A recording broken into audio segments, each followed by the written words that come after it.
আমার সব ক্লান্তি তোমার এই মুখ দেখলে দূর হয়ে যায়। তোমার এই ছোট্ট ছোট্ট হাতের স্পর্শ আমাকে হাজার অশান্তির মাঝে শান্তি দেয়। আমার মনে হাজার উতাল পাতাল শান্ত করে দিতে তোমার এই মিষ্টি কণ্ঠ যথেষ্ট আমার। 2 মিনিটের মধ্যে ছাদে এসো। মেসেজটা পড়ে সারা আরও এক দফা অবাক হলো। মানে এটা কিভাবে সম্ভব? এই আইডির কথা একমাত্র মাইশা জানে, আর কেউ না। কারণ আইডিটা মাইশা নিজে খুলে দিয়েছে। সেখানে রাহানের এমন কথায় স্পষ্ট যে রাহান সারার আইডি এটা জানে। তাহলে কি রাহান ভাই জেনে গিয়েছে? কিন্তু কিভাবে? মাইশা আপু? কি হলো, আসছো না কেন? সারার ভাবনার মাঝেই আবারও টুং করে মেসেজের শব্দ হলো। সারা শোয়া থেকে উঠে বসলো। মাইশা পাশেই সোফায় বসে আয়নের সাথে কথা বলছে। সারা পা টিপে টিপে রুম হতে বেরিয়ে যেতে নিলেই মাইশা পেছন থেকে জিজ্ঞেস করে, এত রাতে কোথায় যাচ্ছিস? সারা হালকা চমকালো, তবে নিজেকে সামলে মনে মনে একটা মিথ্যা সাজিয়ে আমতা আমতা করে জানালো, আপু পা নিয়ে খেতে যাচ্ছি। মাইশা পাশের সেন্টার টেবিলে তাকালো। সত্যি জগে পানি নেই। তাড়াতাড়ি আসবি, যা। মাইশার অনুমতি পেয়ে তৎক্ষণাৎ সারা মাথা নাড়িয়ে তড়িঘড়ি করে রুম হতে বেরিয়ে এলো। রুম থেকে বেরিয়ে লম্বা একটা শ্বাস টানে সারা। ভাগ্য ভালো জগে আজ পানি রাখেনি। সারা চারদিকে একবার চোখ বুলিয়ে ছাদের উদ্দেশ্যে হাঁটা ধরে। ছাদে আসতেই দেখা মিলে উল্টো দিকে দাঁড়িয়ে থাকা একটা অবয়ের। রেলিং এর উপর এক পা ঠেস দিয়ে দাঁড়িয়ে আছে। সারা আলগোছে এগিয়ে এলো। কেশে রায়হানের দৃষ্টি আকর্ষণের চেষ্টা করছে। রাহান ফিরল। কেশে রাহানের দৃষ্টি আকর্ষণের চেষ্টা করে। রাহান ফিরল চাঁদের আবছা আলোয় চকচক করতে থাকা সারার দিকে। হ্যাঁ, চকচকিত করছে। এই যে রাহানের নিকট ভীষণ মায়াবী লাগছে। রাহান এগিয়ে এলো সারার কাছে। সারার ছোট হাতটা নিজের দানবীয় হাতটার মাঝে মুঠোয় পুড়ে নিয়ে সামনে এগিয়ে গেল। চাঁদটার থালার মতো আকার। রাহান চাঁদটার দিকে তাকিয়ে বলল, আমার জীবনে একটা ব্যক্তিগত চাঁদ আছে। সারার বুকের ভেতর ধক করে উঠল। কি আছে রাহান ভাইয়ার জীবনে? তবে কি আমি আসার আগে ওনার জীবনে অন্য কেউ এসে পড়েছে? কথাটা ভাবতেই সারার চোখে চিকচিক করে উঠল। বুকে চিনচিন ব্যথা অনুভব করলো। বুকে টিপ টিপ শব্দ হচ্ছে। আচ্ছা, এটা জানতে কি আজ রাহান ভাই তাকে এখানে ডেকেছে? কিছু বলেন? মিনমিন করে জিজ্ঞেস করে সারা। ওর অকারণেই কেন জানি কান্না পাচ্ছে। রাহান সারার দিকে তাকালো। সম্পূর্ণ সারার দিকে ফিরে ওর মুখটা রাহানের নিজের 2 হাতের আঁচলে নিল। সারা তৎক্ষণাৎ কেঁপে উঠল, চোখের পানি স্পষ্ট। রাহান সহসা হাসলো। এই মেয়ে নিশ্চয়ই অন্য কিছু ভাবছে। রাহান সারার চোখের দিকে তাকিয়ে ভ্রু কুঁচকে শোধালো, আমার চাঁদের চোখে পানি একদম শোভনীয় নয়। মানে? সারা ঝটফট রাহানের হাত গালের উপর থেকে হতে সরানোর চেষ্টা করতে করতে থমথমে কণ্ঠে প্রশ্ন করে। রাহান ছেড়ে দিল সারাকে। সারা সামান্য পিছিয়ে গেল। রাহান নিজের পরিহিত প্যান্টের পকেটে 2 হাত ঢুকিয়ে সোজা হয়ে দাঁড়ালো। রাত অনেক হয়েছে, তুমি যাও। আর একটা কথা, আমার মনে শুধু 2 জন নারী আছে। একজন আমার মা, দ্বিতীয় জন না হয় নাই বললাম। তবে এটুকু জেনে রেখো, আমার চোখ সেই নারী ছাড়া অন্য কোনো নারী ওই চোখ দেখে না। সারা স্তব্ধ। কি বলবে বুঝতে পারছে না। ঠোঁটজোড়া অনবরত কাঁপছে। আর হ্যাঁ, কাল রুম থেকে বেশি বেরোবে না। কেন? রাহানের কথা শুনে সারা ভ্রু কুঁচকে প্রশ্ন করে। রাহান চরম বিরক্ত হলো। এই মেয়ে সাইজে ছোট হলেও কি হবে, মনে কৌতূহলে ভরা। শুধু প্রশ্ন করবে, পেঁচাবে। বলেছে যখন নিশ্চয়ই কারণ তো আছেই। তবে বিরক্তি প্রকাশ না করে বলল, আগে এটা চেয়ারম্যান বাড়ি ছিল, বাট এখন এটা এমপি বাড়ি। তাতে কি হয়েছে? সারা আগের মতো আর নার্ভাস না। কি সুন্দর অবলীলায় প্রশ্ন করেই যাচ্ছে একের পর এক। রাহান হাসলো আবারও। বাচ্চা একটা মেয়ে, কিন্তু কি সুন্দর নিজের অনুভূতি লুকিয়ে রেখেছে। সেটা না হয় কাল সকালে দেখে নিবে। সারা বুঝতে পারে না। আরো কিছু জিজ্ঞেস করবেই তার আগেই রাহান গম্ভীর কণ্ঠে হুকুমের স্বরে বলল, আমি যেতে বলেছি। ব্যাস এইটাই যথেষ্ট সারার জন্য। মুখ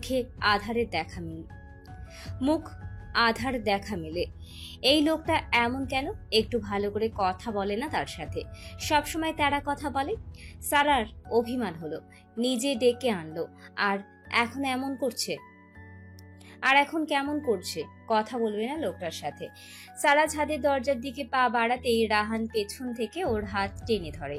সারা অবাক হয়ে ঘাড় ঘুরিয়ে পেছনেই তাকাতেই রাহান মিহি কণ্ঠে বলে উঠল, অভিমান করো না মেয়ে, বুকে তীব্র যন্ত্রণা হবে, তবে হয়তো সারা রাত ছটফট করতে করতে কেটে যাবে।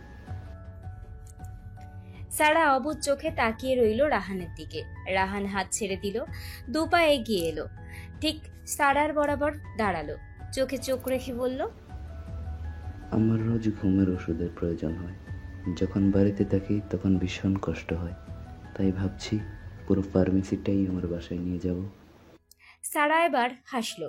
সারা কিছু আন্দাজ করতে পারছে না হয়তো, তাই তো নিজেও রাহানের মতো ফিসফিস করে বলল, আপনি ব্যবস্থা করুন, ফার্মেসি আপনার বাড়ি যেতে আগ্রহী।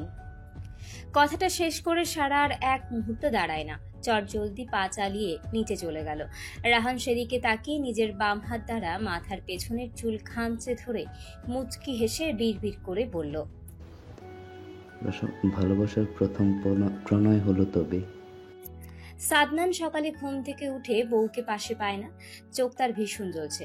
কয়টা বাজে? তখন সকাল 8টার বেশি। কতক্ষণ ঘুমালো? এই তো হবে হয়তো ঘন্টা 2। ঘুমিয়েছে তো একদম শেষ রাতে।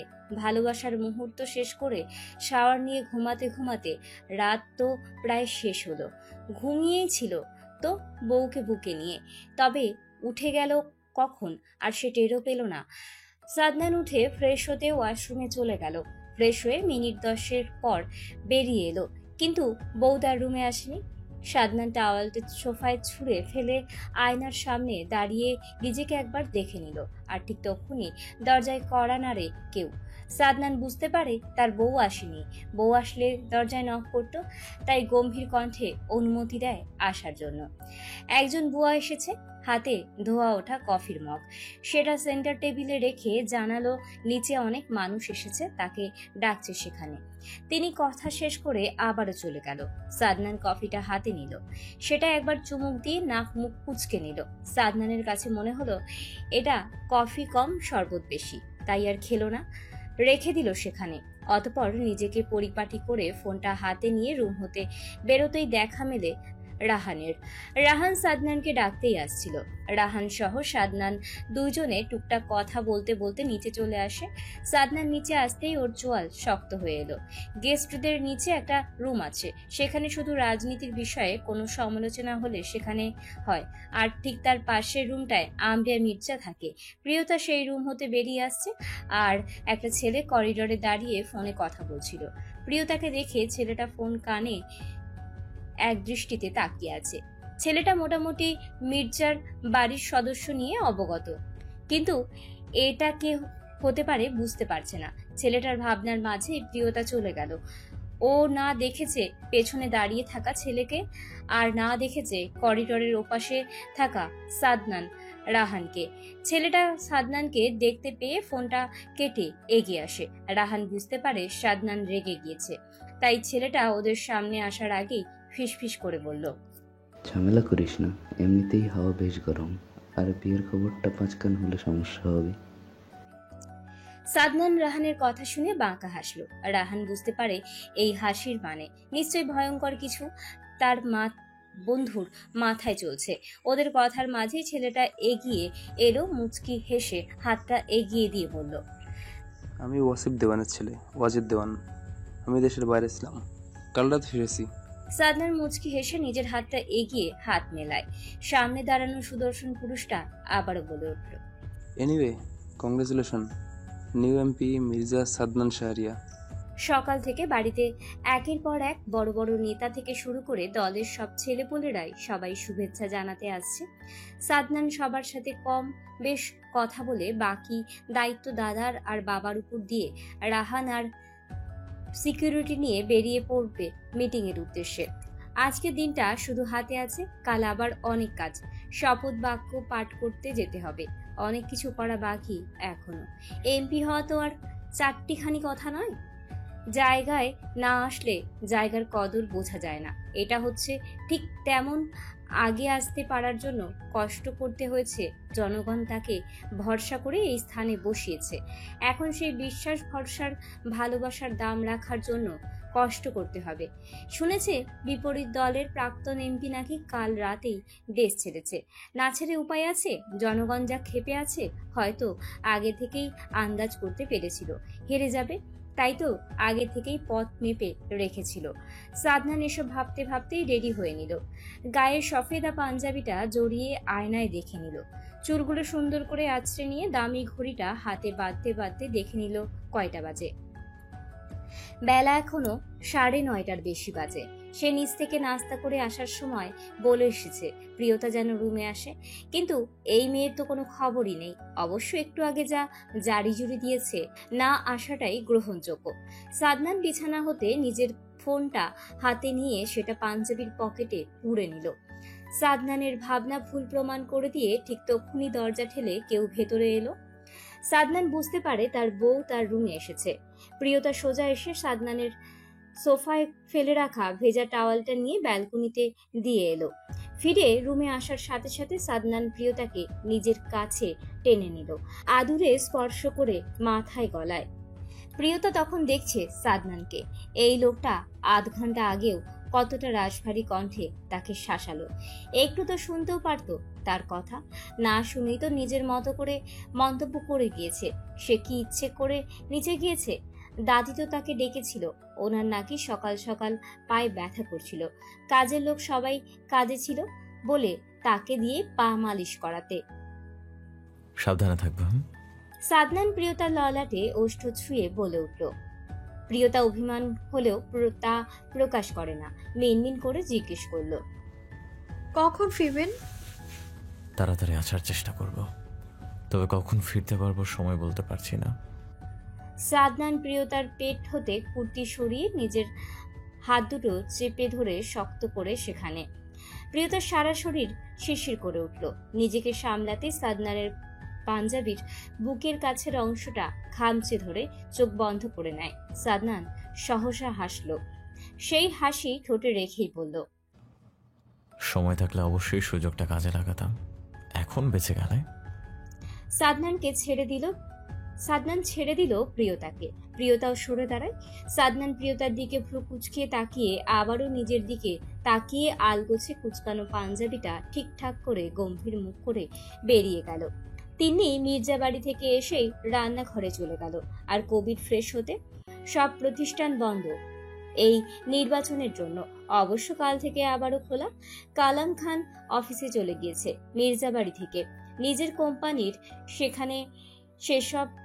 এসব নির্বাচন নিয়ে থাকলে তো আর হবে না। এখন বাড়িতে 2জন কাজের বুয়া আছে যারা এখন তিন্নিকে রান্নার কাজে সাহায্য করছে। তিন্নি এই বাড়িতে এসেছে পরে রান্নাটা নিজেই করে।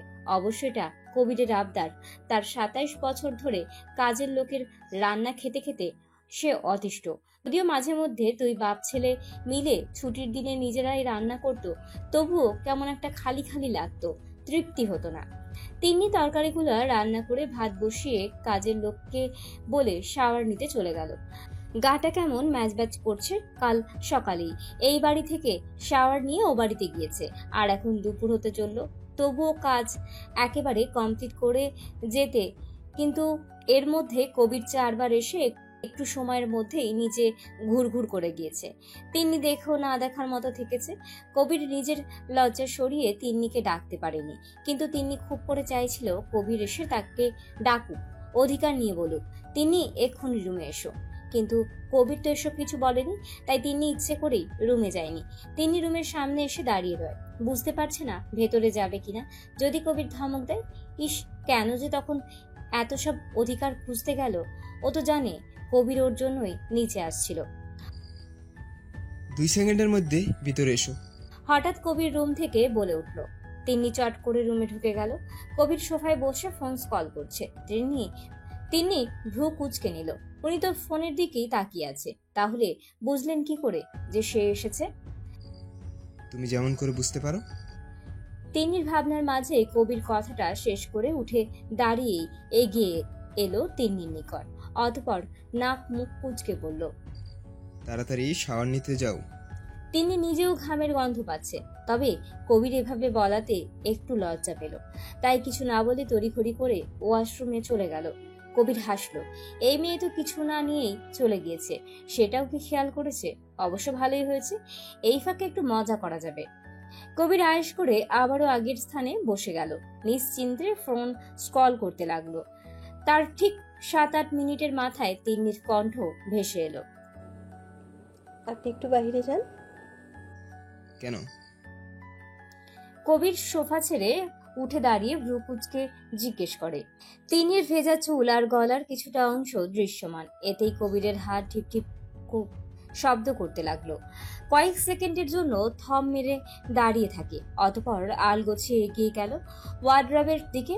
সেখান থেকে একটা শাড়ি আর তার সাথে সব প্রয়োজনীয় জিনিস নিয়ে এগিয়ে এলো তিন্নির নিকট।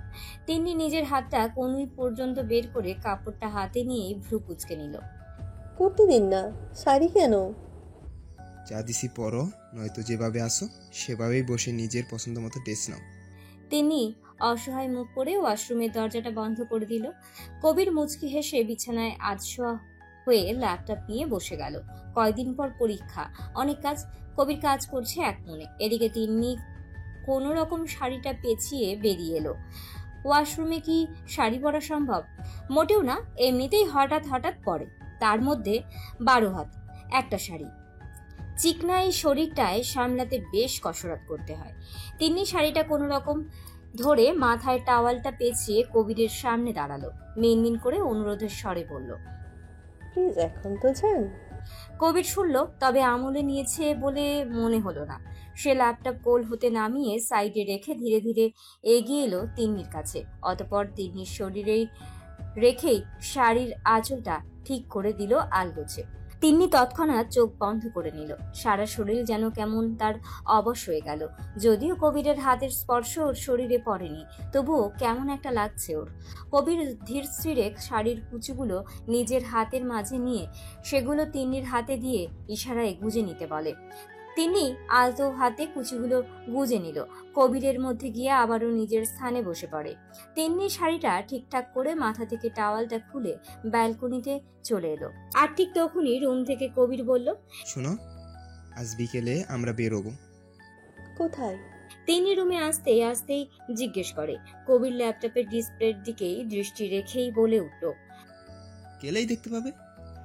শুনলাম মাইশের বিয়ের কথা চলছে। হ্যাঁ, ঠিকই শুনেছেন। ওয়াসিফ দেওয়ানের কথায় জাফর মির্জা চওড়া হেসে জানালো। ওয়াসিফ দেওয়ান নিজেও হাসলো। জাফর মির্জার সাথে তাল মিলিয়ে বলল, আমার ছেলেকে তো দেখেছেন, কাল রাতে ইতালি থেকে ফিরছে। আগের চেয়ে দেখতে কিন্তু অনেকটা বদলে গেছে। আমি তো প্রথমে চিনতেই পারছিলাম না। আমার একটা আবদার আছে। কি যে বলেন আপনি, একবার শুধু বলে দেখুন, আমি আমার সর্বোচ্চ দিয়ে সেই আবদার পূরণ করার চেষ্টা করব। আমি আপনার ছোট নাতিনকে আমার ছেলের জন্য চাইছি। জাফর মির্জার কথাটা বুঝতে সেকেন্ডের মতো সময় লাগলো, কিন্তু বুঝতে পেরে মুখের হাসি আরো কয়েক গুণ বাড়লো। সন্ধ্যা 6টার বেশি সময় বাজে। সাদনান রাহান বেরিয়ে এলো একটা ভবন থেকে। সেখানে আজ একটা মিটিং ছিল। কয়েকজন বড় বড় নেতা ছিল। সাদনান রাহান দুজনেই গাড়িতে উঠে বসে। রাহান আজ বাড়ি চলে যাবে। আজ 4 দিন ধরে বাড়ি যাওয়া নেই রাহানের। মা আজ ফোন দিয়ে কান্নাকাটি করেছে, বাড়ি যেতে বলেছে। এক ছেলে তার ভীষণ আদরের, এক মেয়ে তাকেও কাছে পায় না। সে ইতালিতে পাড়ি জমিয়েছে আজ 5 বছর হতে চলে।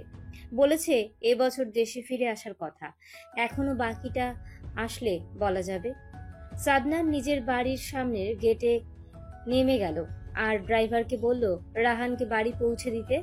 সাদনান গেট দিয়ে বাড়িতে প্রবেশ করতেই দেখা মেলে জাফর মির্জা ফোনে কথা বলছে বাগানে দাঁড়িয়ে। সাদনান ভ্রু কুচকে এগিয়ে গেল দাদার দিকে। হ্যাঁ হ্যাঁ, আপনি চিন্তা করবেন না, আমি বাড়িতে আজ রাতে এই বিষয়ে কথা বলবো। আচ্ছা, আপনি চিন্তা করবেন। আচ্ছা, তাহলে রাখি। জাফর মির্জা কথা শেষ করে ফোন কেটে পেছনে ফিরতেই দেখে সাদনান ভ্রুকুচকে তার দিকে তাকিয়ে আছে। তিনি কিছু বলবে তার আগেই সাদনান বলল, সরি দাদু, কারোর কথা লুকিয়ে শোনা ঠিক না, কিন্তু আমি এদিক দিয়ে যাচ্ছিলাম, তাই না চাইতেও কথাগুলো আমার কানে গেল। ইট ইজ ওকে দাদু ভাই, এমনিতেও আমি তোমার সাথে এই ব্যাপারে কথা বলতাম। ওয়াসিফ দেওয়ান ছিল কলে,